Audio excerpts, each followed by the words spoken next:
Bismillahirrahmanirrahim. Assalamualaikum warahmatullahi wabarakatuh. Selamat malam semuanya, salam sejahtera bagi kita semua. Malam ini bimbel kita tentang hak atas tanah, pendaftaran tanah, dan hukum tanah nasional. Rekan-rekan sekalian mohon diperhatikan ya, karena dalam ujian PPAT besok pasti akan keluar tentang ini. Kepada Ibu Novia, silakan dimulai pemaparan materinya.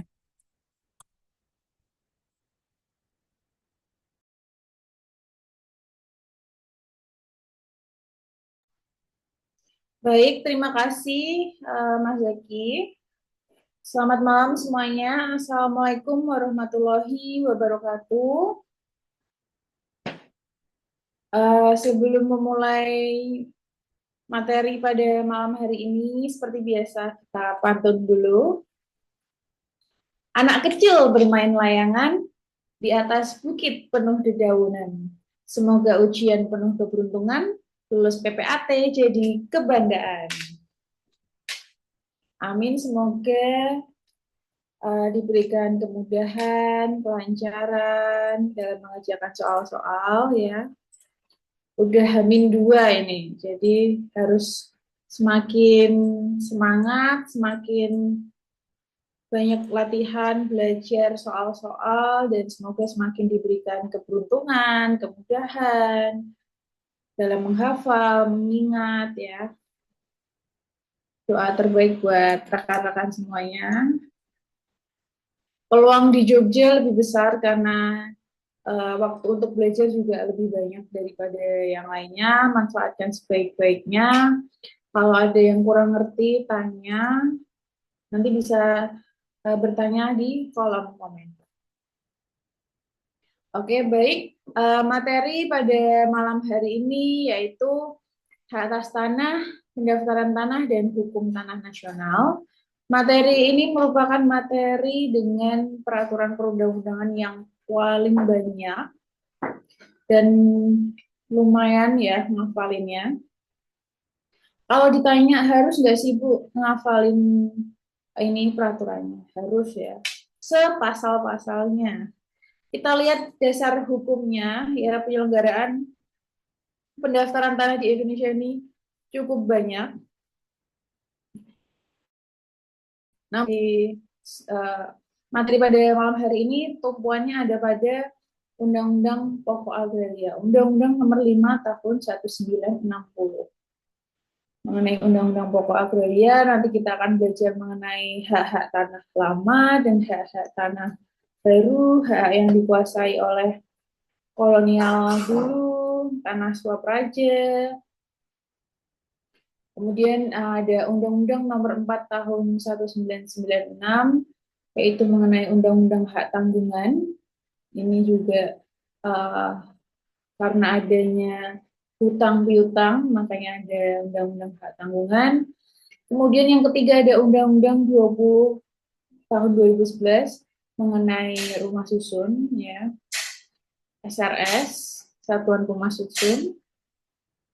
Kemudian ada Undang-Undang Nomor 11 tahun 2020 yang mencabut diganti menjadi Undang-Undang Nomor 2 tahun 2022 mengenai Undang-Undang Cipta Kerja, dan ini yang mendasari lahirnya sertifikat elektronik, hak tanggungan elektronik, ya, adanya OSS, online single submission, perizinan secara elektronik, ya.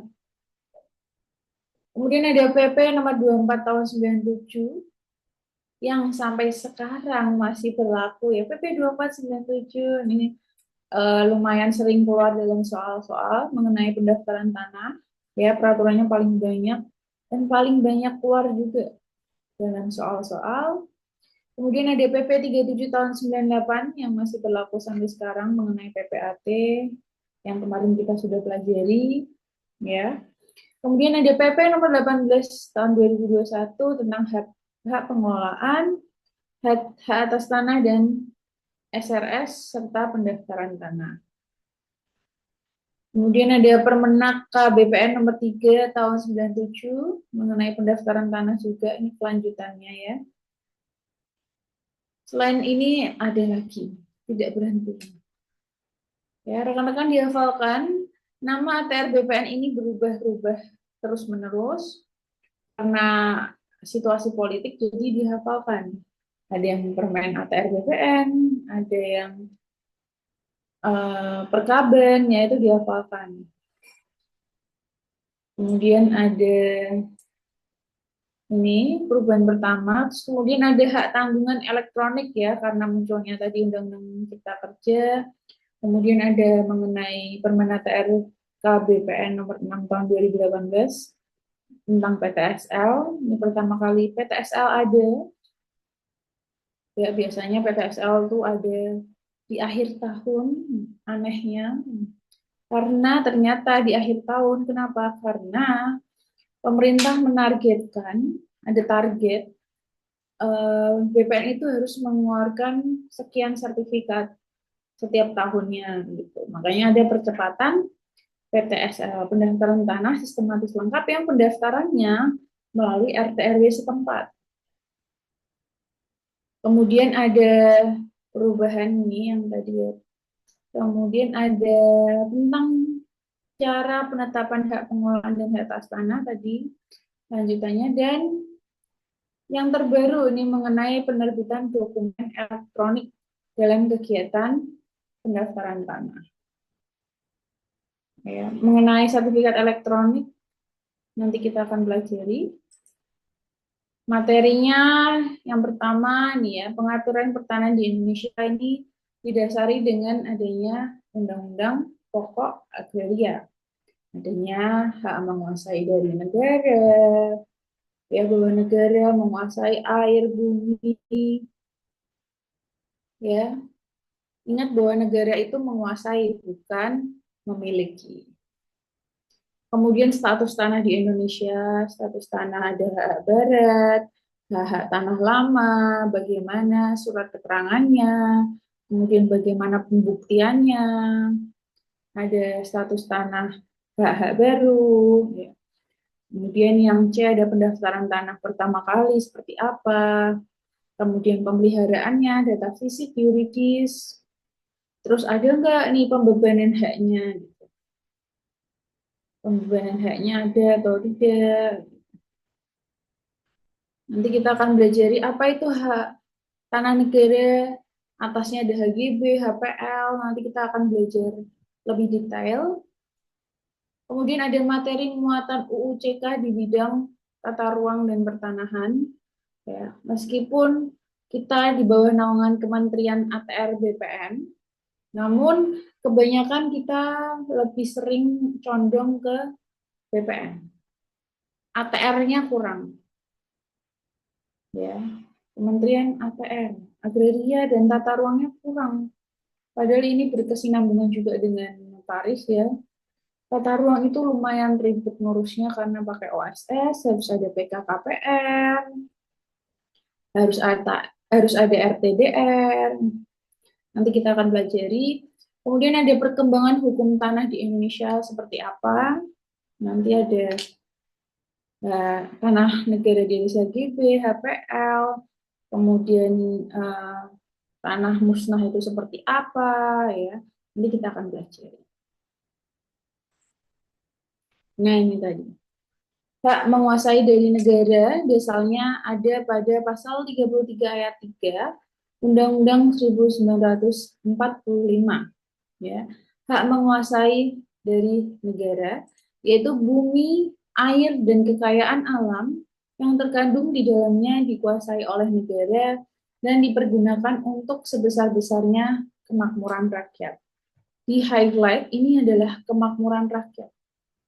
Dalam soal bisa jadi ini ada kesejahteraan, ketentraman, dan ini kategori soal mudah ya, jadi jangan sampai keliru. Ini sering keluar dalam soal-soal. Nah, hak menguasai dari negara ini dasarnya pasal 33 ayat 3, namun dalam UPA juga diatur. Jadi perkembangan dari pasal 33 ayat 3 UUD 945, kemudian dalam UPA juga diatur yaitu pasal 2 ayat 2 UPA. Bahwa bumi, air, kekayaan alam yang terkandung di dalamnya mengatur mengenai penyelenggaraan, peruntukan, penggunaan, persediaan dan pemeliharaan bumi, air, dan ruang angkasa tersebut. Ya, ini kaitannya dengan rencana tata ruang dan wilayah. Tadi yang saya bilang KKPR. Kemudian yang kedua, menentukan dan mengatur hubungan hukum antara orang-orang dengan bumi, air, dan ruang angkasa. Kaitannya dengan pemberian hak atas tanah, penjualan, kemudian pewarisan, ya, hak tanggungan. Kemudian menentukan dan mengatur hubungan hukum antara orang-orang dan perbuatan hukum yang mengenai bumi, air, dan ruang angkasa sama, ya.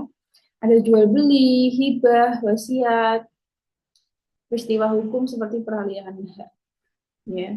Bahwa bumi, air, dan kekayaan alam yang terkandung di dalamnya ini sebesar-besarnya untuk kemakmuran rakyat, bermanfaat bagi rakyat, gunanya untuk pemerataan manfaat, partisipasi manfaat, dan penghormatan atas hak rakyat.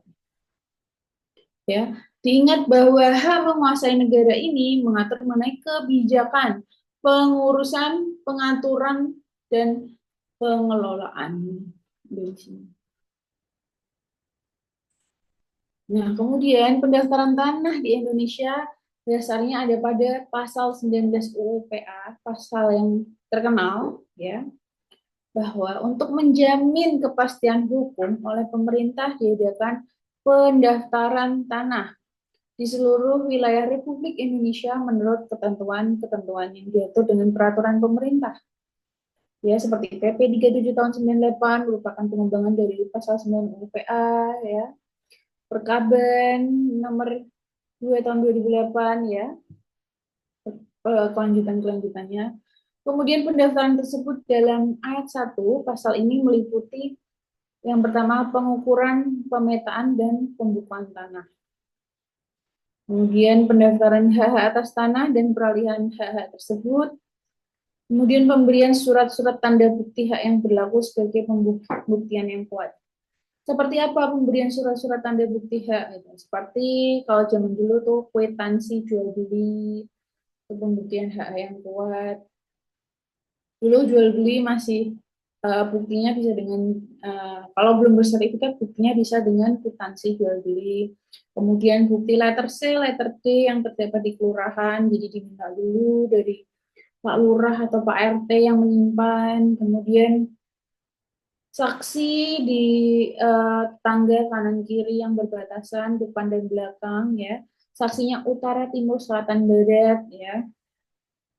Selain saksi dari tetangga, juga saksi dari kelurahan atau kecamatan setempat, itu juga sebagai surat tanda bukti hak, ya, yang menyatakan bahwa orang tersebut benar-benar menempati rumah tersebut, bahwa orang tersebut tidak pernah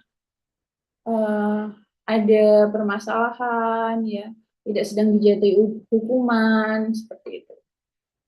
Kemudian pendaftaran tanah menurut pasal 19 UPA merupakan suatu reh kadastre atau legal kadastre karena diselenggarakan dalam rangka memberikan kepastian hukum terkait hak kepemilikannya atas tanah untuk memegang hak yang terdaftar namanya melalui surat tanda bukti hak.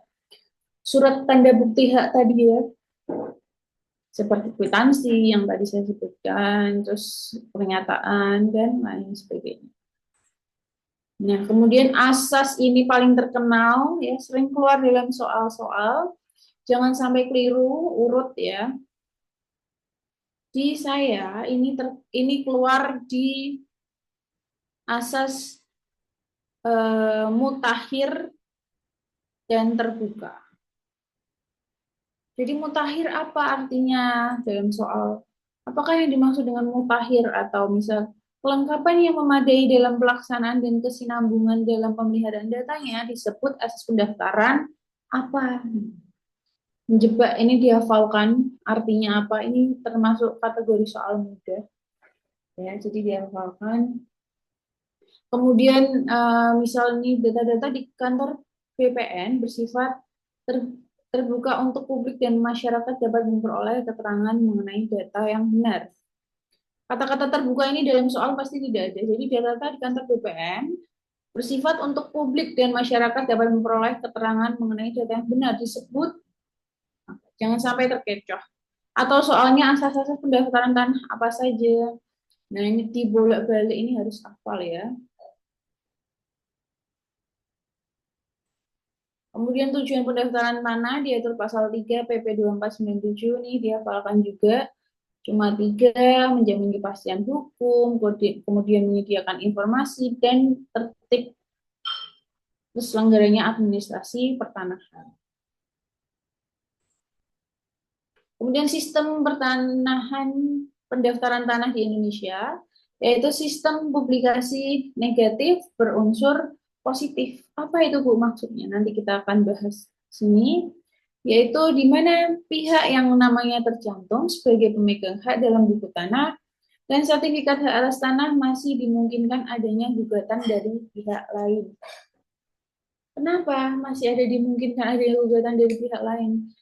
Karena ketika kita mengumpulkan berkas di BPN, kita harus menandatangani surat pernyataan ya. Pemilik tanah harus menandatangani surat pernyataan bahwa tanah yang saya duduki adalah benar tanah saya, bahwa saya tidak pernah digugat sengketa, bahwa saya tidak sedang pailit gitu. Jadi ketika orang lain menggugat BPN, BPN gantian balik menggugat si pemohon gitu. Jadi BPN di sini tidak mau disalahkan atas kebenaran data yang dimohonkan oleh klien.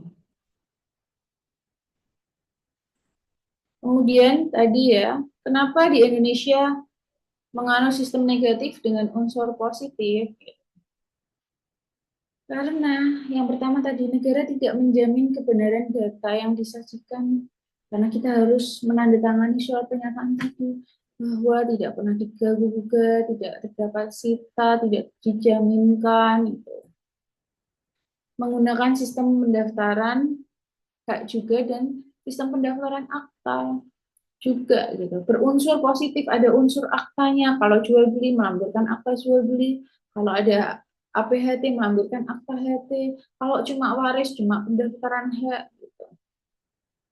Ada asas nemo plus juris.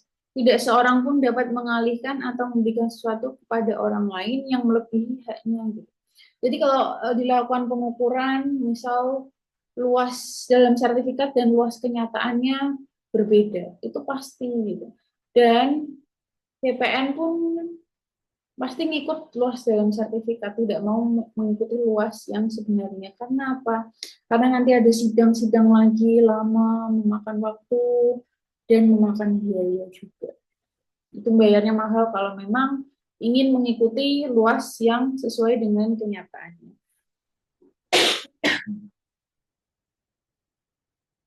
Kemudian menggunakan asas etikat baik gitu. Kenapa? Karena kita menandatangani surat pernyataan tadi bahwa si pemohon beretikat baik, ya, tidak pernah dipenjara. Gitu. Kemudian sahnya perbuatan hukum yang dilakukan menentukan berpindahnya hak pemilikan. Jadi harus ada dasarnya, misal jual beli. Kemudian status tanah di Indonesia, ini ada yang sebelum UUPA dan sesudah UUPA. Ini ada hukum agraria Hindia Belanda yang diatur menurut Oversing Ordonansi.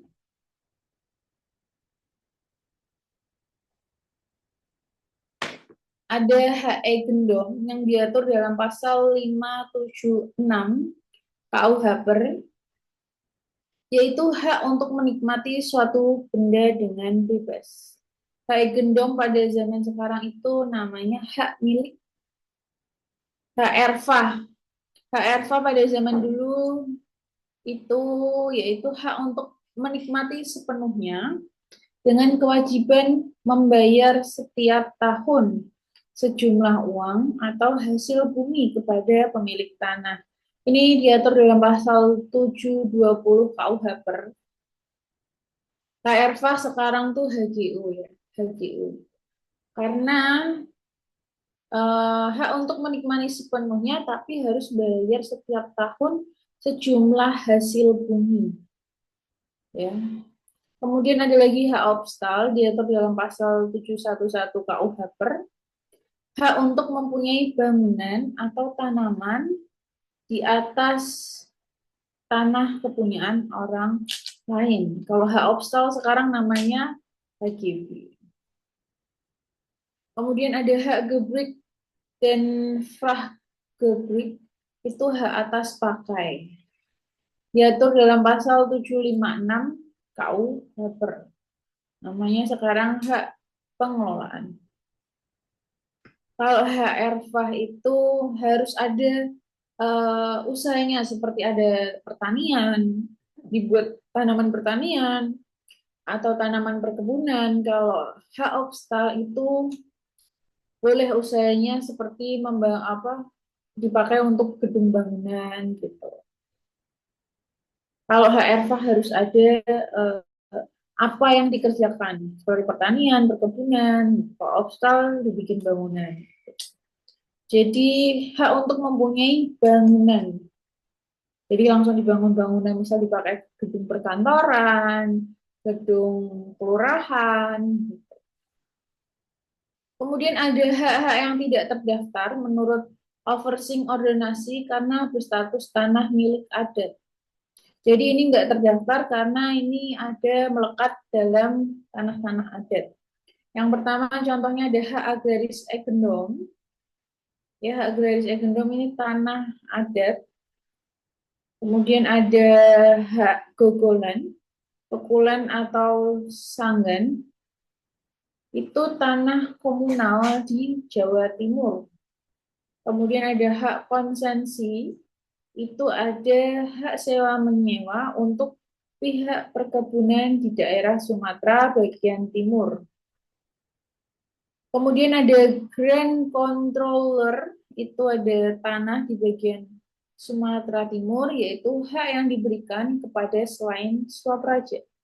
Swapraja di sini adalah pegawai pemerintah ya. Jadi PNS kalau sebutannya zaman sekarang tuh nggak boleh menyewakan, hanya kepada rakyat biasa, bukan PNS rakyat biasa nggak tuh. Kemudian ada brick clean, itu sewa menyewa dengan jangka waktu tertentu. Kemudian ada anggadu, yaitu dari kesultanan, tanah milik kesultanan yang dikelola oleh kesultanan dengan jangka waktu yang lama. Kemudian ada tanah bengkok. Tanah bengkok masih ada sampai sekarang ya. Tanah bengkok itu pengertiannya apa? Yaitu tanah yang dipinjamkan ke pemerintah sebagai pengganti gaji. Makanya kalau zaman dulu tuh lurah-lurah itu masih punya banyak tanah bengkok karena lanjut terus ya. Gitu. Kemudian ada lungguh atau pituas, yaitu tanah milik desa. Oke, kemudian ini ya sudah pada tahu hak milik, hak guna usaha, hak guna bangunan, hak pakai, hak pengelolaan, dan tanah wakaf. Nanti pelajari mandiri mengenai tanah wakaf ini juga sering banget keluar. Nanti PPT-nya akan dikirim sama admin Agatha ya. Kemudian pelaksanaan pendaftaran tanah, ada pendaftaran tanah pertama kali karena penetapan pemerintah. Jadi misal tanah negara yang dimohonkan HGB atau tanah negara yang dimohonkan hak milik. Kemudian ada pendaftaran tanah karena undang-undang atau konversi, yaitu karena di karena tadi ada HI gendong berubah jadi HM, kemudian HFA jadi HGU, ya. Kemudian ada pemeliharaan data terkait perbuatan hukum, ya, adanya jual beli atau karena peristiwa hukum terjadi karena HT, hak tanggungan, APHT, dibebankan. Satuan wilayah tata usaha pendaftaran tanah adalah desa atau kelurahan. Sedangkan satu wilayah tata usaha pendaftaran tanah adalah kabupaten atau kota. Pendaftaran pertama kali, ya ini sering keluar, pendaftaran tanah pertama kali harus memenuhi 3 unsur data. Ada data administrasi, kelengkapan KTP, KK, PBB, kemudian ada data fisik, ada luasnya berapa, letaknya di mana, Google Map, foto rumah, ya. Kemudian data yuridis, status kepemilikannya, ada sertifikatnya, ada bukti PBB-nya, pembayaran PBB-nya, pembayaran BPHTB-nya, ya. Nah, ini pendaftaran tanah pertama kali merupakan rangkaian kegiatan yang dilakukan pemerintah, yang dilakukan secara terus-menerus, berkesinambungan dan teratur. Ya, ini di PP 37 tahun 98 dihafalkan. Dalam rangka tertib administrasi pertanahan, dalam rangka pemeliharaan data fisik dan data yuridis yang dibentuk dalam peta dan daftar tanah demi terciptanya informasi, tersedianya informasi mengenai bidang tanah dan sarusun termasuk tanda bukti hak serta hak-hak lain yang membebani dalam rangka menciptakan kepastian dan perlindungan hukum. Ya, ini ada di PP 37 tahun 98. Kemudian, ini saya dapat slide ini dari seminar dengan BPN, bahwa kondisi pendaftaran tanah monitoring kinerja tahun 2024 sampai dengan Oktober kemarin, total bidang tanah terdaftar sebanyak 93,77% dan total bersertifikat sebanyak 74,43%. Pada tahun 2016, ada 46 juta bidang terdaftar sebesar 36,5%. Tahun 2017 sampai Oktober 2024, bidang tanah terdaftar 72,1 juta bidang dan bersertifikat sejumlah 47,7 juta bidang. Ini belum termasuk yang sertifikat elektronik yang jaraknya jauh, ya. Yang masih jadi PR nih, belum terdaftar hanya 6,23% dan belum bersertifikat 25,57%. Padahal tahun 2025, ya tahun depan itu tanah-tanah dengan pembuktian letter C, letter D, kiri itu sudah tidak berlaku menjadi sertifikat. Jadi banyak yang datang ke saya, Bu, ternyata tanah saya masih letter C, saya dengar tahun depan udah nggak berlaku ya. Betul, tidak berlaku dan harus terkejar secepatnya untuk pendaftaran tanah-tanah lama. Jadi total bidang tanah di seluruh Indonesia sebanyak 126 juta bidang. Kemudian ada hak baru, yaitu hak atas tanah yang diberikan di atas tanah negara. Apalagi itu ya, tenang. Nanti kita akan pelajari di sini. Ada pembuktian hak baru karena surat keputusan dari pejabat yang berwenang, yaitu ada HM, HGB, hak pemberian atas tanah negara yang berasal dari tanah negara atau tanah HPL. HGU atas tanah negara dan HPL atas tanah negara. Kemudian ada dasarnya dari akta PPAT, yaitu akta pemberian HGB dan hak pengelolaan di atas HM. Kemudian ada akta pemberian hak tanggungan atau terus ada pemisahan dari wali kota MSRS. Kemudian pelajari mandiri mengenai tanah wakaf ya. Nanti minta aja ya di admin agata. Tanah wakaf ini juga sering keluar dalam soal-soal. Kemudian gimana sih Bu pembuktian hak lama? Pembuktian hak lama apabila buktinya tidak lengkap. Karena kalau lengkap kan sulit ya. Hak lama yaitu ada bukti kwitansi tadi, bukti kwitansi pembelian tanah. Ada nggak akta jual belinya, kemudian pembayaran PBB, kemudian pernyataan yang bersangkutan, dan keterangan yang dapat dipercaya dari sekurang-kurangnya 2 orang saksi, tetangga kanan kiri biasanya, yang tidak mempunyai hubungan keluarga dengan yang bersangkutan dan membenarkan bahwa yang bersangkutan adalah pemilik tanah tersebut. Bu, saya udah nggak punya buktinya. Oke, kasih. Bahwa penguasaan tanah itu telah dilakukan dengan etikat baik. Bahwa penguasaan tanah tidak pernah diganggu-gugat, tidak pernah diganggu-gugat, telah menguasai tanahnya secara fisik, tidak dalam sengketa, secara nyata telah menguasai selama 20 tahun, telah memperoleh penguasaan selama 20 tahun, dan bahwa apabila pernyataan tersebut memuat hal-hal yang tidak sesuai dengan kenyataan, maka penandatanganan bersedia dituntut di muka hakim, baik secara pidana maupun perdata karena memberikan keterangan palsu. Nah, jadi hati-hati kalau meminta tanda tangan kanan kiri, tanda tanganilah jadi tetangga kanan kiri gitu. Daripada ketika dilakukan pengukuran survei sama BPN, tetangga kanan kirinya malah bertanya-tanya, apa ini, saya nggak pernah tanda tangan saya nggak kayak gini. Nanti malah dituntut karena memberikan keterangan palsu.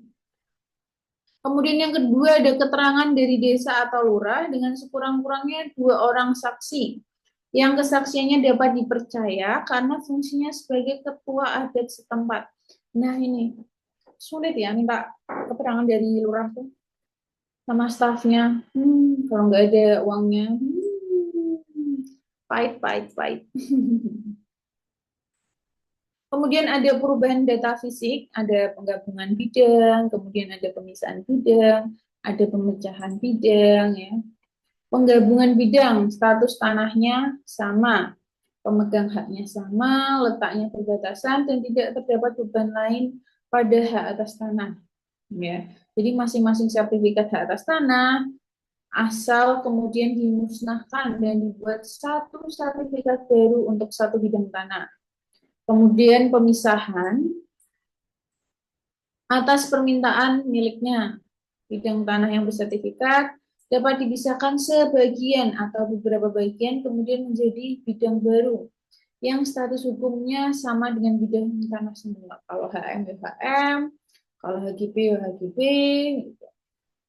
Terus harus dilakukan pengukuran, jadi diukur dulu ya. Kemudian sertifikat induk diberi catatan mengenai luas tanah semula dikurangi luas tanah selanjutnya. Kemudian ada pemecahan.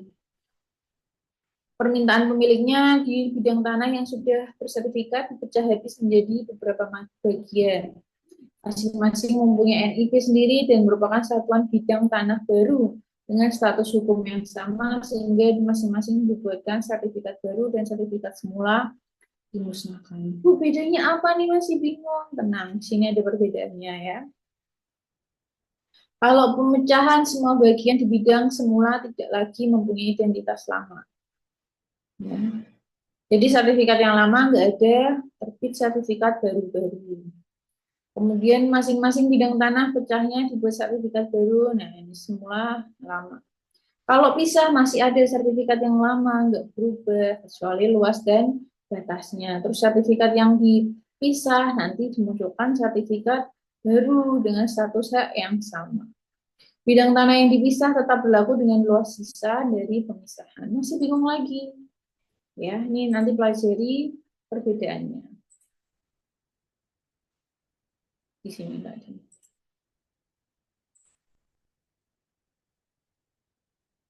Kemudian pemeliharaan data, ya. Ada pemeliharaan data pendaftaran tanah, menyesuaikan data fisik dan data yuridis mengenai daftar tanah, daftar nama, surat ukur, buku tanah, dan sertifikat dengan perubahan-perubahan yang terjadi kemudian. Dan wajib mendaftarkan tanah perubahan tersebut ke kantor pertanahan. Perubahan data yuridis ya, terkait perubahan status hak. Misalnya terjadi utang piutang dibuktikan dengan APHT, kemudian perubahan karena putusan pengadilan, kemudian adanya pembaruan hak atas tanah dan hapusnya hak atas tanah, mungkin karena tanahnya musnah, Kemudian ada perubahan pemegang hak, peristiwa hukum yang dibuktikan dengan adanya surat kematian. Nah, ini untuk keterangan waris. Kemudian ada pemindahan hak melalui jual beli, tukar menukar, hibah, inbreng, jabat lelang, dan APHB. Ini pembuktian waris. Kalau zaman dulu, bagi WNI pakai lurah, camat, kemudian bagi WNI keturunan Tionghoa pakai akta keterangan hak mewaris dari notaris, kemudian timur asing ada di Balai Harta Peninggalan. Sekarang nggak perlu lagi, semenjak keluarnya pasal 11 Permen ATRK BPN nomor 16 tahun 2021, hanya meminta nih akta keterangan hak mewaris dari notaris yang berkedudukan di tempat tinggal pewaris waktu meninggal dunia. Ini yang terbaru, jadi nggak dibedakan lagi mau kamu penduduk asli, penduduk keturunan Tionghoa maupun kedudukan timur asing lain. Ini tadi yang masih bingung mengenai pemecahan dan pemisahan, ya ini gambarannya. Aturannya di PP 24 tahun 97. Ini yang penggabungan. Kemudian ini sering keluar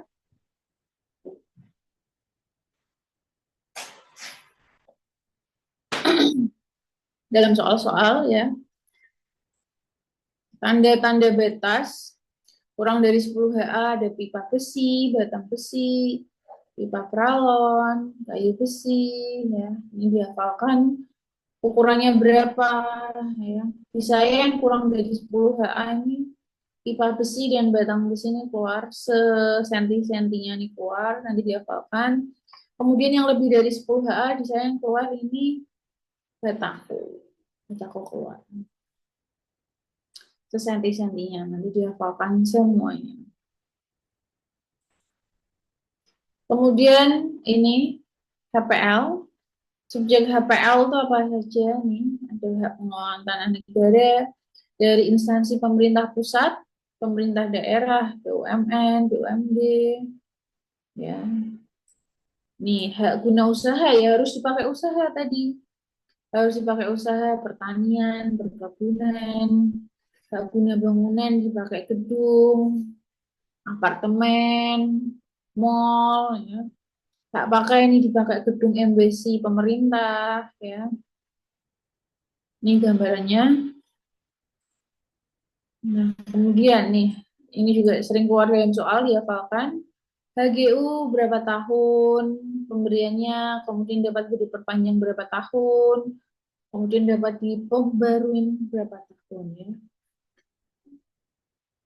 Rekan-rekan nih pengalaman ya. Jadi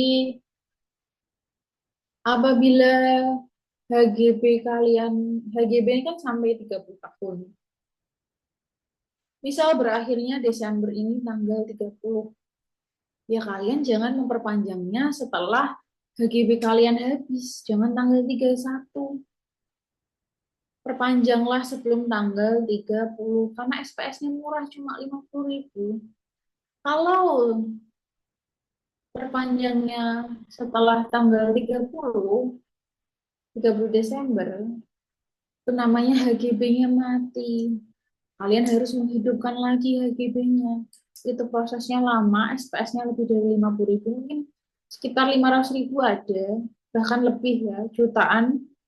Itu juga mungkin. Saya pernah ngurus ini tuh. HGB mati, biayanya 20 juta lebih aja. Tergantung luasnya berapa, ya itu lumayan. Jadi jangan sampai mati. Usahakan kalau kalian atau klien kalian, kakak kalian, adik kalian, atau siapapun yang punya HGB, sertifikat HGB dicek udah berapa tahun, jangan sampai mati. Karena kalau mati biayanya bisa ratusan sampai puluhan juta. Ratusan ribu sampai puluhan juta. Ya, kalau HGB-nya sekarang diperpanjang, biayanya cuma 50.000 SPS ya. Itu diperhatikan. HGU habisnya kapan? Diperpanjang kapan? Pembaruannya nih sering keluar. Ya. Nah, mengenai orang asing ini juga sering keluar, ya. Kebutuhan orang asing nih cukup dibuktikan dengan keimigrasian seperti visa, paspor, dan izin tinggal, HGB atau HP di atas tanah HPL. Jangka waktu HGB di atas tanah negara dapat diberikan perpanjangan sekaligus dengan pemberian setelah SLL. Jangka waktu HGB di atas HPL diberikan perpanjangan dan pemberian setelah SLL. Asas pemisahan horizontal HMSRS orang asing. HMSRS merupakan hak kepemilikan atas satuan pengasuhan yang bersifat perorangan, yang terpisah dengan hak bersama atas bagian bersama, benda bersama, dan tanah bersama. Ya, jadi untuk orang asing punya tanah di Indonesia itu tidak bisa. Kepemilikannya tidak bisa. Jadi kalau misalnya nanti suatu saat kalian atau teman kalian atau tante kalian nikah sama WNA, dalam jangka waktu 1 tahun harus melepaskan tanah yang dimilikinya. Gitu, karena nggak bisa. Kecuali kalian punya eh, surat pembagian waris, pembagian pisah harta maksudnya, pembagian pisah harta. Kalau kalian punya surat pembagian pisah harta itu baru bisa. Namun sangat sulit ya prosesnya. Itu lagi ada yang viral itu bahwa WNI menikah dengan WNA Jepang. Beli apartemen di Jakarta, sampai sekarang itu belum bisa memiliki apartemennya si WNI itu meskipun sudah melampirkan akta pisah harta. Bahkan digugat ke pengadilan pun yang menang tetap si pemilik apartemennya. Nah, itu sangat sulit sekali, bukti bahwa sangat sulit sekali WNA untuk memiliki tanah di Indonesia. Meskipun dengan sudah menikahi dengan WNI, ya, itu sulit banget. Jadi better nikah sama orang Indonesia aja, punya tanah sebanyak-banyaknya di Indonesia. Nah, ini pengertian tanah dan hak atas tanah, ya. Ruang atas tanah dan ruang bawah tanah. Itu makanan apa? Aduh, membacanya sudah pusing ya. Ini jarang banget dibahas. Ya, jarang mau dibahas. Padahal ini ada di dalam PP 18 tahun 2021 pasalnya 74 sampai 83. Ya, ini banyak banget. Ruang atas tanah atau ruang bawah tanah dapat diberikan HPL, HGB, atau hak pakai. Syarat pemberian penetapan lokasi disesuaikan dengan pemanfaatan. Ya, ini. Syaratnya ruang atas tanah, tanah yang secara struktur, fungsi terpisah dengan hak atas tanah bidang tanah menjadi tanah yang dikuasai langsung oleh negara. Kenapa muncul ruang atas tanah dan ruang bawah tanah? Karena ada MRT ya macet nih. Ya, nih. Kebutuhan vertikal, contoh adanya MRT, fasilitas penyeberangan. Kemudian nih ada pusat perbelanjaan bawah tanah. Ya. Di PIM 1, 2, 3, 4, nah, ada ground floor ya dan lain sebagainya nih. Oke, ini dia. Semakin sulit dimengerti, Bu. Enggak, ini gambarannya. Jadi kalian bisa mengingat dengan mudah. Apa sih hak atas tanah pada ruang atas tanah? Nah, ini apa yang di Jakarta tuh flyover. Apa sih namanya? MRT yang di atas tuh yang bus tuh Jakarta Bandung 1/2 jam. Cepet banget tuh. Kemudian hak atas tanah pada permukaan bumi dan tanah, contohnya mal-mal, apartemen. Hak atas tanah pada ruang bawah tanah, ini ada MRT bawah tanah. Ya, ini sudah digambarkan sedemikian rupa. Ya, ini saya ambil dari sosialisasi BPN di Jakarta ya. Kemudian ada HGB di atas HPL, ya ini ada gedung perkantoran. Ya.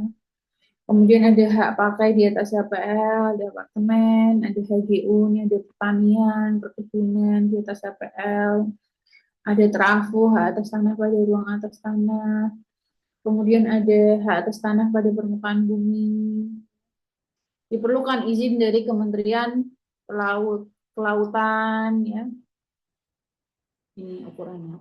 Jadi dia digambarkan sedemikian rupa, kalian jangan bingung kalau ditanyain contohnya. Contohnya HGU di atas HPL apa ya? Contohnya HGB di atas HPL apa ya? Gitu. HGB di HP di atas HPL itu apa ya? Gitu. Langsung nyontek ini. Hafal ini. Gampang. Ruang atas tanah apa ya? Ruang bawah tanah apa nih? Gampang banget sudah digambarkan secara jelas. Jadi nggak ada kata sulit, semuanya gampang. Bismillah. Kemudian ada bank tanah ini juga keluar, nanti pelajari terkhusus ya. Nanti minta admin Agatha. Ini bahwa bank tanah itu ada di bawah Kementerian ATR BPN secara langsung. Supaya apa? Pemerintah memiliki tanah cadangan strategi. Jadi nggak semua maunya dibikin perumahan.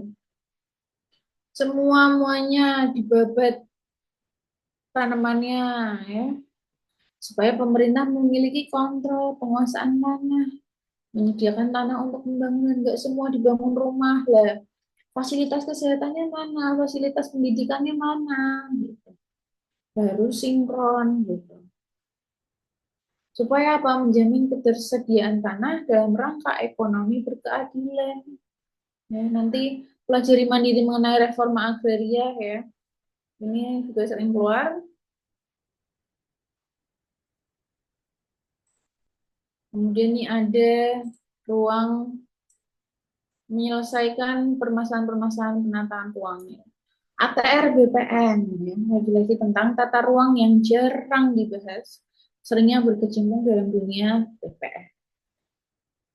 Ya, ini ada yang paling kita kenal, penyesuaian kegiatan pemanfaatan ruang dalam perizinan berusaha dan perizinan dan berusaha ini kita sudah online di websitenya oss.go.id.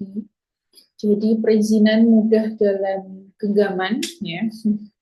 Bahkan sekarang baru launching aplikasinya kemarin ya OSS. Ini diprakarsai oleh Bapak Luhut Binsar Panjaitan, Marves. Ini kalau dulu perizinan sangat sulit caranya, bertubi-tubi harus izin sana sini. Sekarang kurang lebih 10 menit lah, izin tuh bisa keluar untuk yang model dasarnya di bawah 5 ya. Kemudian penggunaan dokumen elektronik.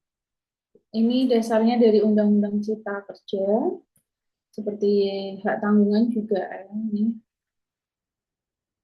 Bahwa paling lama pertanahan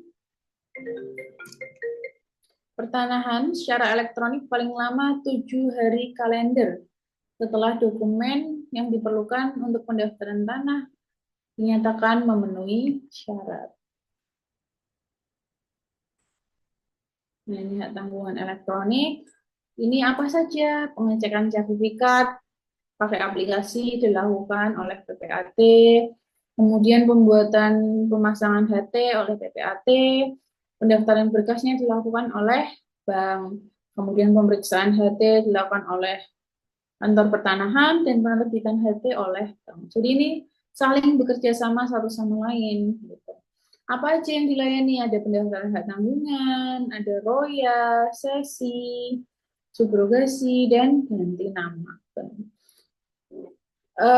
Sekarang bank-bank BPR itu tadinya bank pengkreditan rakyat, sekarang semuanya ganti jadi bank perekonomian rakyat. Karena sekarang BPR nggak cuma kredit saja, ada deposito, ada obligasi, banyak. Jadi tidak tertuju pada kredit, tapi perekonomian, menunjang perekonomian rakyat. Nah, ini sertifikat elektronik dari Undang-Undang Cipta Kerja yang udah terbit tahun 2020 ya aturannya, namun baru dilaksanakan sekarang, 4 tahun kemudian. Nah, ini. Seperti apa Bu contohnya nih? Dan ini bisa di-scan di aplikasi Sentuh Tanahku, ini QR code-nya khusus. Ya, ini ada bagian-bagiannya. Sekarang sudah tidak ada lagi HM berapa itu sertifikatnya, enggak. Sekarang pakai NIBL.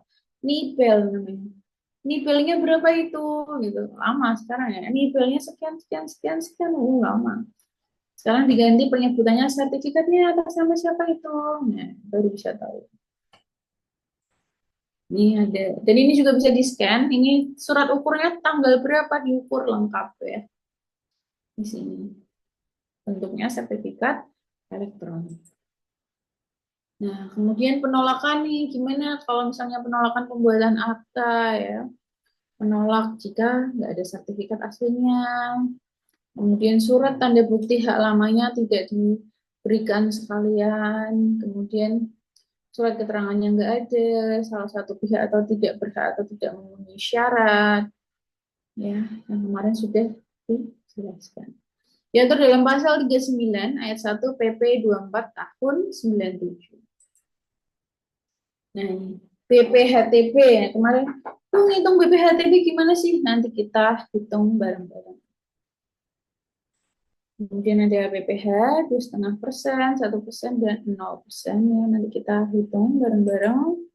Terima kasih. Salam sehat, sukses, dan berkah selalu. Semoga lulus one shot langsung. Amin ya rabbal alamin.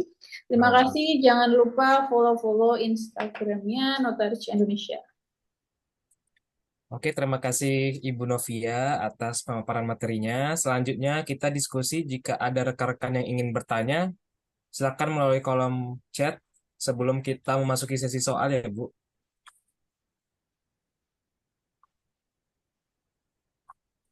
Jika tidak ada, kita bisa bahas soal-soal, Bu.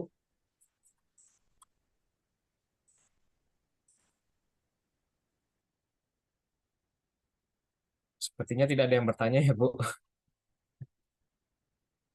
Oke, rekan-rekan, kita lanjut pembahasan soal ya. Seperti biasa, rekan-rekan bisa menjawab melalui kolom chat. Seperti biasa saya bacakan soal pertama. Ketika diberlakukannya PP 24 tahun 1997 tentang pendaftaran tanah, pada tanggal 9 Oktober 1997 yang sebelumnya diatur melalui ketentuan PP 10 tahun 1961. Pendaftaran tanah saat itu diatur dalam ketentuan A. Officer Giving Ordonance, B. Peraturan Kadastar khusus bagi tanah-tanah hak barat sebelum berlakunya UUPA, C. Ketentuan yang menyangkut Peraturan Menteri Nomor 9 Tahun 1959 dan peraturan-peraturan pendaftaran tanah yang diterbitkan berbagai swapraja untuk tanah-tanah tertentu di daerah masing-masing. D. Semuanya benar. Pada jawab D, Bu, betul? Suaranya Betul, Ibu Novi. jawabannya D, semuanya benar. Oke, nomor 2. Atas dasar ketentuan dalam pasal 33 ayat 3 Undang-Undang Dasar Negara Republik Indonesia 1945 dan hal-hal sebagai yang dimaksud dalam pasal 1, bumi, air, dan ruang angkasa, termasuk kekayaan alam yang terkandung di dalamnya, itu pada tingkatan tertinggi dikuasai oleh negara sebagai organisasi kekuasaan seluruh rakyat. Di bawah ini kalimat mana yang bukan bermakna dalam perkataan dikuasai? A. Bukan berarti dimiliki. B. Memberi wewenang kepada negara sebagai organisasi kekuasaan seluruh rakyat pada tingkat tertinggi. C. Dimiliki oleh negara guna pengaturan sebesar-besarnya untuk kesejahteraan rakyat. D. Dikuasai negara untuk pengaturan penguasaan, penggunaan, pemilikan, dan pemanfaatan jual beli. Pada jawab D, Bu, betul? Betul. Betul, jawabannya D ya. Ya, betul jawabannya D. Oke, nomor 3. Apa yang menjadi pengertian data fisik? A. Keterangan mengenai letak, batas, dan luas bidang tanah dan satuan rumah susun yang terdaftar, termasuk keterangan mengenai adanya bangunan atau bagian bangunan di atasnya. B. Keterangan yang menyangkut mengenai status hukum bidang tanah dan satuan rumah susun yang terdaftar bagi pemegang hak dan hak pihak lain serta beban-beban lain yang membebaninya. C. Keterangan mengenai letak, batas, dan luas bidang tanah yang diperuntukkan bagi pendaftaran hak untuk pertama kalinya dalam rangkaian proses pendaftaran tanah. Yang D-nya. D. Keterangan yang menyangkut mengenai status hukum bidang tanah dan satuan rumah susun yang terdaftar dalam rangkaian pendaftaran tanah untuk pertama kali serta pelaksanaan pembaruan halnya. Pada jawab Abu, betul? Betul, jawabannya A, data fisik keterangan mengenai letak, batas, dan luas bidang tanah. Oke, kita lanjut nomor 4. Hak atas tanah adalah hak yang berisi kewenangan untuk hal-hal berikut ini, kecuali A. Menggunakan tanah, B. Mengagunkan tanah, C. Menjual belikan tanah, D. Mengatur penggunaan tanah di atas tanah tersebut. Pada jawab D, Bu, betul? Betul, mengatur penggunaan tanah di atas tanah tersebut. Ini aturannya ada di penjelasan umum. Angka 2 huruf A UPA. Oke, nomor 5. Pada pendaftaran tanah sangat dibutuhkan data yuridis dalam mendukung terpenuhinya data fisik. Apa ini maksud dengan data yuridis tersebut? A. Keterangan yang menyangkut mengenai status hukum bidang tanah dan satuan rumah susun yang terdaftar dalam rangkaian pendaftaran tanah untuk pertama kali serta pelaksanaan pembaruan lainnya. Halnya, B. Keterangan mengenai letak batas dan luas bidang tanah yang diperuntukkan bagi pendaftaran hak untuk pertama kalinya dalam rangkaian proses pendaftaran tanah. C. Keterangan yang menyangkut mengenai status hukum bidang tanah dan satuan rumah susun yang terdaftar bagi pemegang hak dan hak pihak lain serta beban-beban lain yang membebaninya. Bisa ke bawah ini, Bu Novia. D. Keterangan mengenai letak batas dan luas bidang tanah dan satuan rumah susun yang terdaftar, termasuk keterangan mengenai adanya bangunan atau bagian bangunan di atasnya. Pada jawab A, Bu, betul?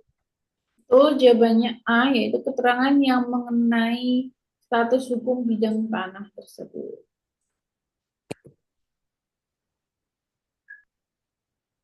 Oke, nomor 6.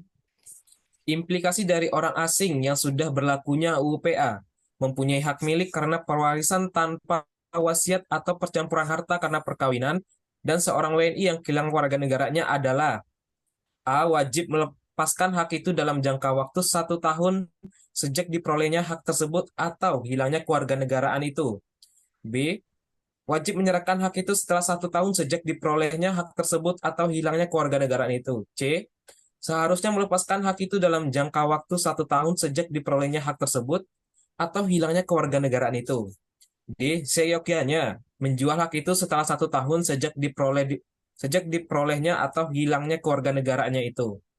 Pada jawab A dan jawab A dan jawab B, Bu. Jawabannya A, ini ada di pasal 21 ayat 3 UPA.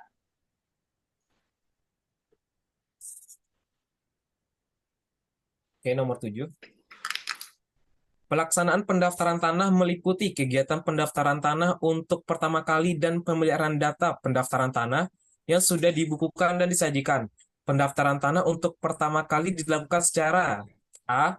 Pendaftaran tanah secara sporadik saja. B. Secara sistematik saja. C. Secara sporadik dan sistematik. D. Secara sporadik dan sistematik dilanjutkan dengan kegiatan pemeliharaan data pendaftaran tanah. Pada jawab pada jawab C, Bu.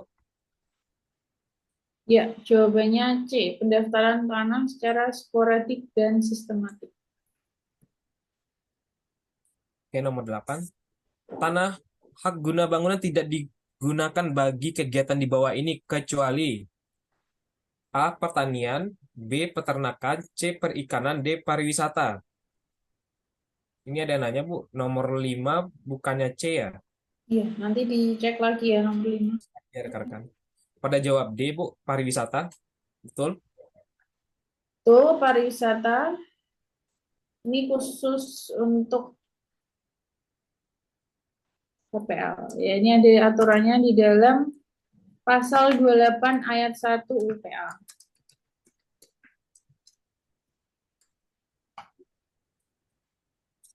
Oke, nomor 9. Apa yang saudara tahu mengenai pemeliharaan data pendaftaran tanah? A. Kegiatan pendaftaran tanah untuk menyesuaikan data fisik dan data yuridis objek pendaftaran tanah yang sudah dibukukan dan disajikan dengan perubahan-perubahan yang terjadi kemudian. B. Kegiatan pendaftaran tanah untuk menyesuaikan data fisik dan data yuridis objek pendaftaran tanah yang sudah dibukukan dan disajikan dengan perubahan-perubahan yang terjadi, kemudian serta melakukan upaya pengumuman sebagai bagian publisitas publisitas bidang tanah. C. Kegiatan pendaftaran tanah untuk menyesuaikan data fisik dan data yuridis objek pendaftaran tanah yang sudah dibukukan dan disajikan dengan perubahan-perubahan yang terjadi, kemudian serta melakukan upaya pengumuman sebagai bagian publisitas bidang tanah dan menjadi pemahaman bagi masyarakat luas. D.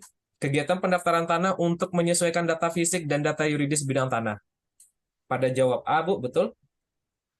Betul, jawabannya A, kegiatan pendaftaran tanah untuk menyesuaikan data fisik dan data yuridis. Oke, nomor 10. Hak guna usaha bisa dipindahkan ke tangan pihak lain. Hanya warga negara Indonesia dan badan usaha yang dibentuk berdasarkan Undang-Undang Indonesia dan berdomisili di Indonesia dapat memperoleh haknya. Penjelasan umum Romawi 2 angka 2 UUPA mengatur penggunaan tanah merupakan hak menguasai negara. Penjelasan umum 2 angka 2 huruf A UUPA pasal 21 ayat 3 UUPA pertanian, peternakan, perikanan merupakan peruntukan untuk KGU. Pasal 28 ayat 1 UPA guna usaha.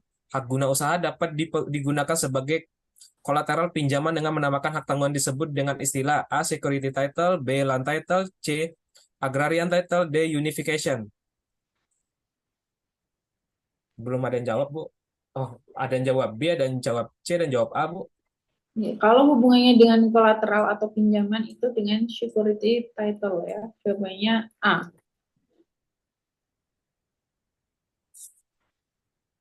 Oke, nomor 11. Pendaftaran tanah secara sistematik selalu memiliki peran yang berbeda dibandingkan dengan pendaftaran tanah secara sporadik. A. Adanya peran pengusaha untuk melakukan pendaftaran tersebut. B. Adanya peran pemerintah yang secara nyata menjadi program pendaftaran tanah tersebut. C. Adanya peran pengusaha dan individu mengelola pendaftaran tanah itu untuk memberikan jaminan kepastian hukum. D. Adanya peran individu saja. Pada jawab B, Bu. Betul? Betul, jawabannya B. Adanya peran pemerintah secara nyata yang menjadi program pendaftar tanah tersebut. Ya. Oke, kita lanjut nomor 12. Hak untuk mengusahakan tanah yang dikuasai langsung oleh negara dalam jangka waktu yang tertentu guna perusahaan pertanian, perikanan, atau peternakan diberikan dalam waktu paling lama 25 tahun. Dan untuk perusahaan tertentu yang merupakan waktu lebih lama diberikan waktu paling lama 35 tahun dapat diperpanjang 25 tahun. Itu merupakan A. HGB, B. HGU, C. Hak pakai perusahaan, D. Hak atas tanah negara. Pada jawab B, Bu, betul? HGU. Ya, betul. Ini ada di UPA ya, pasal 28 ayat 1 UPA.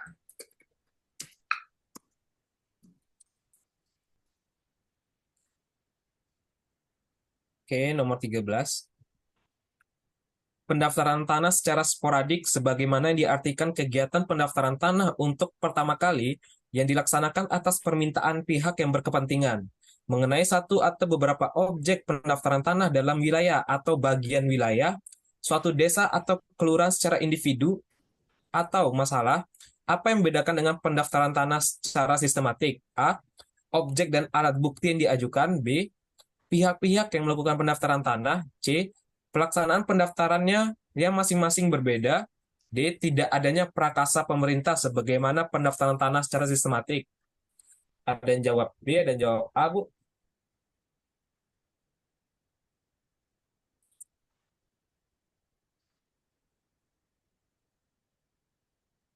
Ini yang membedakan ini ya, prakasa pemerintah. Ya, jadi jawabannya D.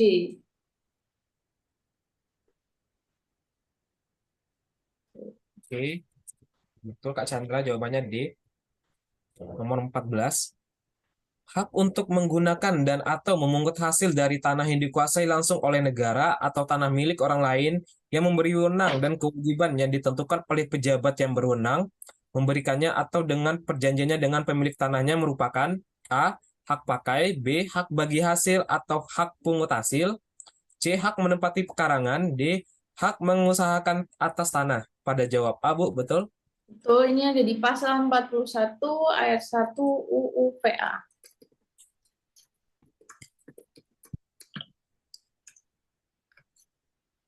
Oke, nomor 15. Sebutkan objek pendaftaran tanah. A. Bidang-bidang tanah yang punya dengan hak milik, HGB, HGU, dan hak pakai. B. Tanah pengelolaan. C. Tanah wakaf. D. Benar semua. Pada jawab D, Bu. Ya, betul. Jawabannya D.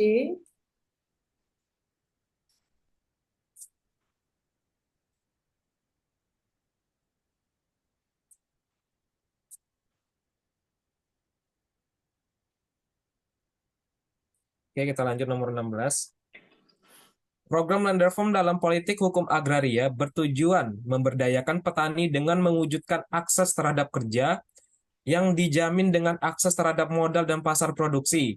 Program Landreform yang sangat ditentukan oleh kondisi suatu negara sebab Landreform merupakan saran atau target yang harus diwujudkan oleh pemerintah suatu negara.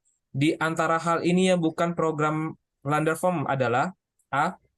Pembatasan Pembatasan luas maksimum penguasaan tanah dan larangan pemilikan tanah secara absente atau guntai. B. Pembatasan luas maksimum penguasaan tanah atas domain verklaring dan larangan pemilikan tanah secara liar dan nomen. C. Retribusi tanah-tanah yang selebihnya dari batas maksimum, tanah-tanah yang terkena larangan absente, tanah-tanah bekas swapaja, dan tanah-tanah negara, dan pengaturan soal pengembalian dan penebusan tanah-tanah pertanian yang digadaikan. Ada yang jawab B, Bu? Ya, betul. Jawabannya B. Pembatasan luas maksimum penguasaan tanah atas domain perparing. Oke, nomor 17. Apakah tanah negara juga merupakan objek pendaftaran tanah? A. Sebagai objek pendaftaran tanah. B. Sebagai objek pendaftaran tanah juga dilakukan dengan proses pendaftaran. C. Sebagai objek pendaftaran tanah dilanjutkan dengan pendaftaran tanah untuk pertama kali. D. Sebagai objek pendaftaran tanah dilakukan dengan meminta dan mengajukan permohonan kepada kantor pertanahan setempat. Ada yang jawab B, Bu? Bapak Chandra Jaw- jawab. Betul? Jawabannya C. Jawabannya C. Betul, Kak Firkah. Jawabannya C.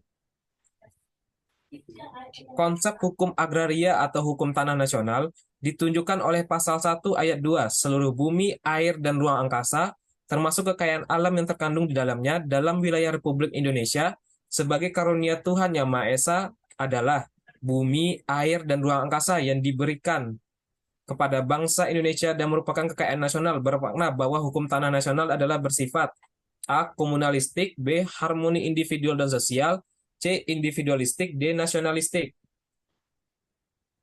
Ada yang jawab A, Bu, ada yang jawab B juga. Jawabannya A. Komunalistik. Pasal 1 ayat 2 ya kuncinya. Oke, nomor 19. Siapa yang penyelenggara pendaftaran tanah yang saudara ketahui? A. Kantor pertanahan setempat. B. BPN. C. Kantor pertanahan bersama dengan kantor kelurahan setempat. D. Badan pertanahan bersama instansi terkait lainnya. Ada yang jawab B, Bu? Betul, BPN jawabannya. Oke, nomor 20. Perlu adanya hukum agraria nasional yang berdasarkan atas hukum adat tentang tanah. Hukum agraria yang berlaku atas bumi, air, dan angkasa ialah hukum adat, di mana ditemukan kalimat tersebut dalam UPA, A pada ketentuan konsideran UPA, B pada pasal 1 ayat 1 UPA, C pada pasal 5 UPA, D pada ketentuan penjelasan dari UPA. Kak Saputra jawab A, Bu. Jawabannya C pada pasal 5 UPA. Oke, nomor 21. Siapa yang dikatakan pihak pelaksanaan pendaftaran tanah? A. Kantor pertanahan setempat. B. Badan Pertanahan Nasional. C. Kantor pertanahan bersama dengan kantor kelurahan setempat lainnya. D. Badan Pertanahan bersama dengan instansi terkait. Ini jawaban tadi, ini pertanyaan tadi ya, Bu. Beda, ini B. pelaksananya kalau B. tadi Pelaksanaan pendaftaran tanah. penyelenggara. Iya. Kalau yang Pada tadi jawab A, Bu, betul? penyelenggara. Ya, ini sangat tricky nanti dihafalkan kalau penyelenggara BPN, pelaksana kantor pertanahan setempat. Oke, nomor 22. Berikut ini adalah sumber-sumber hukum yang tidak tertulis dalam hukum formal hukum tanah nasional, kecuali A. Norma-norma hukum adat yang sudah disandar menurut ketentuan pasal 5, 56, 58 UU PA. B. Hukum kebiasaan baru dalam hukum tanah nasional. C. Jurisprudensi dan praktik administrasi dalam melaksanakan dan menafsirkan peraturan hukum tanah nasional tertulis yang sudah ada, ataupun pembentukan hukum baru untuk mengisi kekosongan hukum yang ada. D. Norma hukum adat atas pemikiran masyarakat barat yang individualistik, liberal, dan pengaruh masyarakat feodal yang telah dilakukan unifikasi dan harmonisasi sesuai dengan azas-azas tata susunan dan semangat masyarakat yang berpaham Pancasila. Ada yang jawab A dan jawab C, Bu. Hmm, kecuali. Ada yang jawab D juga, Bu.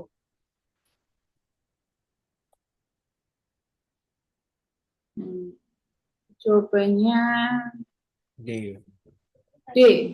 Karena Hmm. ada ini liberal, Oke, individualistik liberal ini.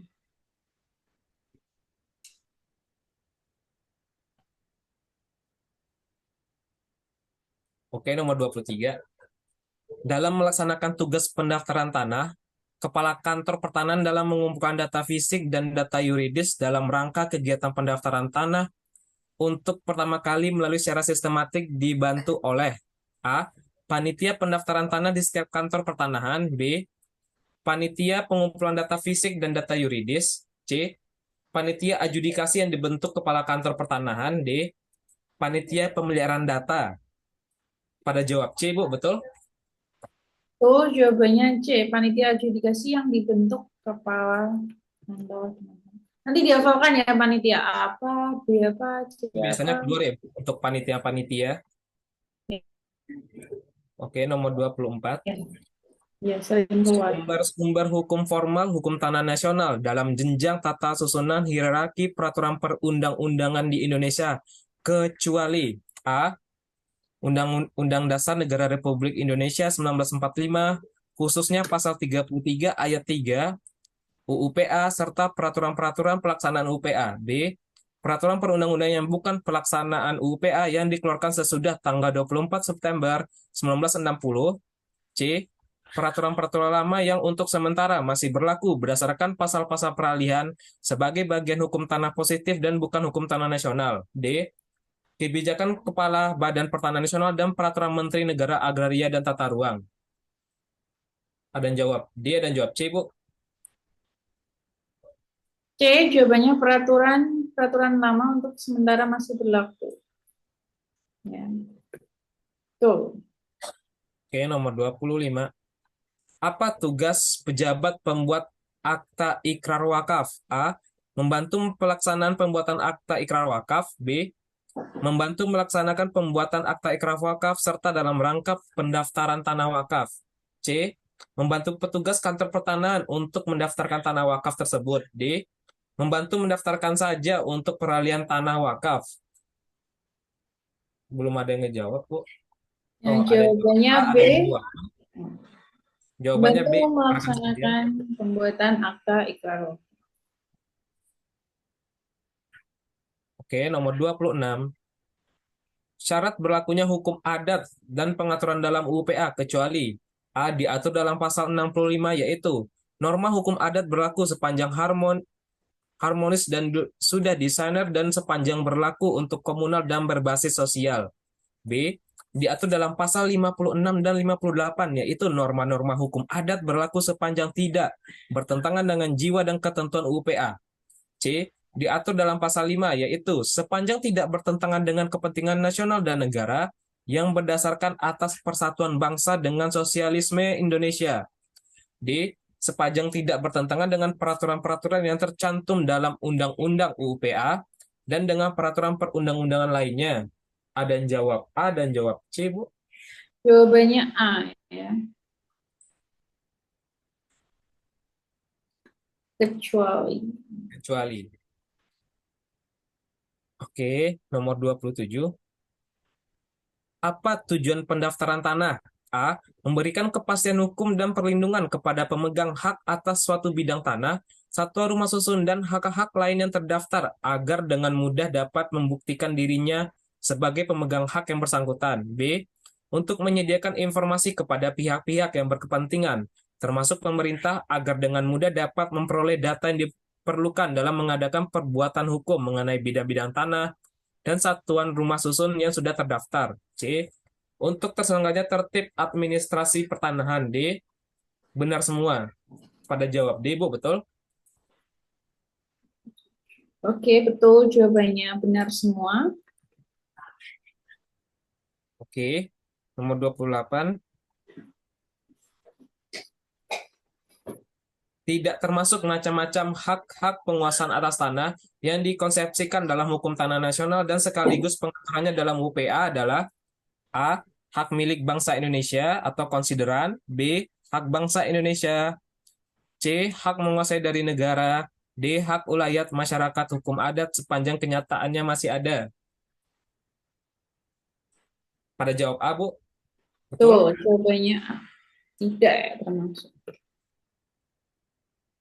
Oke, nomor 29. Apa yang menjadi azas pendaftaran tanah? A. Sederhana, aman, terjangkau, mutakhir, dan terbuka. B.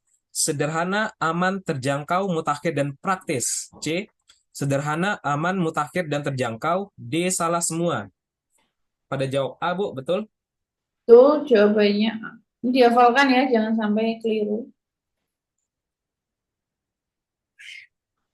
Oke, nomor 30. Di bawah ini tidak termasuk yang diatur dalam pasal 5 UPA. Hukum agraria yang berlaku atas bumi, air, dan ruang angkasa ialah hukum adat. A. Sepanjang tidak bertentangan dengan kepentingan nasional dan negara. B. Berdasarkan atas persatuan bangsa dengan sosialisme Indonesia. C. Harus sesuai dengan peraturan-peraturan yang tercantum dalam UPA dan dengan peraturan perundang-undangan lainnya. Segala sesuatu dengan mengindahkan unsur-unsur yang bersandar pada hukum agama. D. Berdasarkan ketentuan hukum adat dan serupa dari masyarakat hukum adat setempat. Ada yang jawab D, Bu? Ya, Pada betul. jawab. Jawabannya D. Oke, rekan-rekan, pembahasan soal telah berakhir. Untuk besok, materi yang dibawakan oleh Ibu Novia tentang akta-akta PPAT dan organisasi kelembagaan ya, Bu. Besok Betul. adalah terakhir. Dan teman-teman jangan lupa belajar karena udah mendekati hari ujian ya. Iya. Dan besok Dan ada tips and trick juga ya. ya, betul. Besok ada tips tips dan trik dari Ibu Novia bagaimana agar meraih nilai yang memuaskan ya, Bu. Betul. Cara penghitungan nilainya juga. Bu, mohon pencerahan terkait APHB dan perhitungannya. Ah, besok Oh, sekalian iya. perhitungan ya, Bu? Oh iya. Boleh Ya, besok besok sekalian ya. besok sekalian Hmm. perhitungan.